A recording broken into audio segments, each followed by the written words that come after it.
ලෝකෙම්ම ප්‍රතික්ෂේප වෙද්දී කරන වැඩේ අසාර්ථක වෙද්දී දුවේ පුතේ පින්වතුනි තනියෙන් නැගී හිටින්න.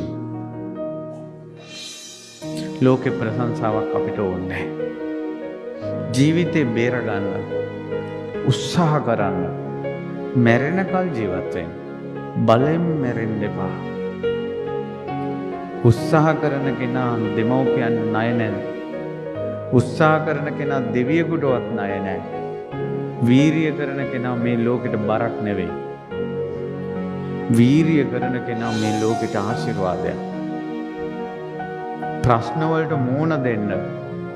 සිහින ලෝකවල ඉඳගෙන සිහින මාලිගා එක මොහොතින් කඩාගෙන වැටෙනකොට කඳුල පිහදාගෙන ආයේ ජීවිතේ පියවරක් ඉදිරියට තියන්න. මැරෙනකල් ජීවත් වෙන්න. අර දෙවඟනට පුදුම හිතුණා මිනිස්සෙගේ හිතේ මෙච්චර වීරියක් තියෙන එක ගැන. ඊට පස්සේ දෙවඟන මේ මහ බෝධිසත්වයෝ ඔසවලා තමන්ගේ දෝතෙන් මෙහෙම වතුර මැදින් මෙහෙම ඔසවෙව්වා. දෙවි කෙනෙක්ගේ පහස කොච්චරද කියනවනම් ඒ දිව්‍යාංගනාවගේ අතේ ස්පර්ශය ඇඟේ ගෑවෙනකොටම එහෙම නිින්ද ගියා කියන්නේ. එච්චර දෙවියන්ගේ පහස, දිව්‍ය පහස.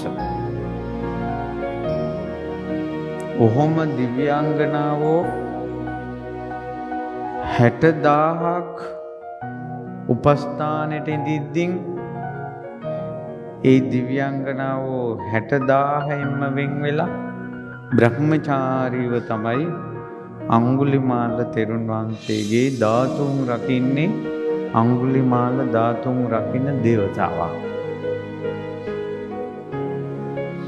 පිලින්දිවච්ච මහරහතන් වහන්සේට ගුරු ගෞරවය දක්වන්න ලක්ෂ ගණන් එවැනි දිව්‍යාංගනාව අතෑරලා බ්‍රහ්මචාරීව ගුරු පූජා කරන දෙව්ලොව.